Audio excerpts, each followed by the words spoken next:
Pada saat awal diciptakannya Nabi Adam, yang pada saat itu baru berupa tanah liat yang sudah berbentuk wujud manusia tetapi belum ditiupkan roh di dalamnya. Saat itu iblis masih tinggal di surga. Iblis menyadari bahwasanya makhluk yang akan Allah ciptakan itu akan mengalahkan derajat kemuliaannya di langit pada saat itu. Hatinya pun dipenuhi rasa dengki karena merasa dirinya disaingi. Iblis pun akhirnya mendekati sosok tubuh manusia itu yang mana nantinya akan menjadi Nabi Adam, lalu iblis pun meludah ke arah tubuh itu dan ludahnya jatuh di atas perut tubuh itu. Allah pun marah kepada iblis atas kelakuannya dan Allah mengeluarkan iblis dari surga. Inilah awal murkanya Allah Subhanahu wa Ta'ala kepada iblis, sampai pada suatu ketika ia tidak mau disuruh sujud kepada Nabi Adam dikarenakan keangkuhannya. Setelah itu iblis pun dikeluarkan dari surga dan tertahan di gerbang surga.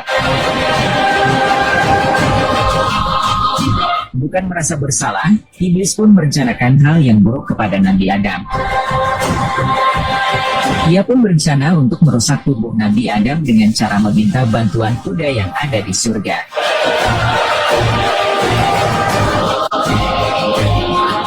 Namun, untuk memasuki surga iblis pun tidak mampu karena tidak diperbolehkan oleh malaikat atas perintah Allah.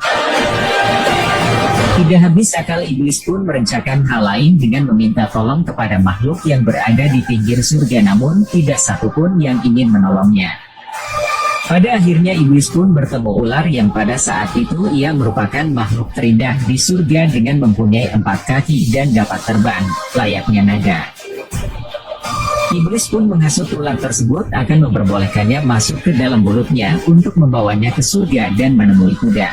Dengan tipu daya iblis akhirnya ular pun terhasut.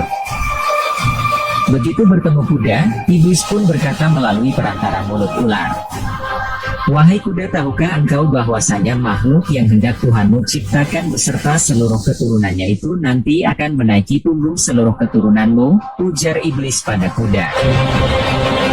Mendengar hal tersebut kuda pun marah dan menuju Nabi Adam yang masih berupa tanah liat untuk menginjaknya. Namun, Allah pun mengetahui hal tersebut karena Allah merupakan zat yang maha mengetahui akan segala hal. Allah pun mencongkel bagian tubuh dari Nabi Adam yang terkena ludah iblis yang kemudian menjadi seekor anjing. Kemudian anjing pun mengusir kuda tersebut. Dari situlah mengapa anjing merupakan hewan yang setia pada tuannya. Karena anjing sendiri pun diciptakan untuk melindungi manusia. Sedangkan mengapa anjing adalah hewan yang haram karena anjing sendiri tercipta dari ludah iblis. Allah yang mengetahui semua hal tersebut kemudian menghukum ular yang sudah membantu iblis terhadap tubuh yang akan menjadi seorang Nabi Adam. Allah pun menghilangkan kakinya dan membuatnya tidak dapat terbang melainkan hanya dapat melata ataupun berenang di air. Walau masih ada yang bertubuh utuh dan kemudian diturunkan ke bumi, mereka pun menjadi penjaga kerajaan iblis. Allah juga membuat mulut ular berbisa karena disitulah ia menyembunyikan iblis untuk masuk ke surga.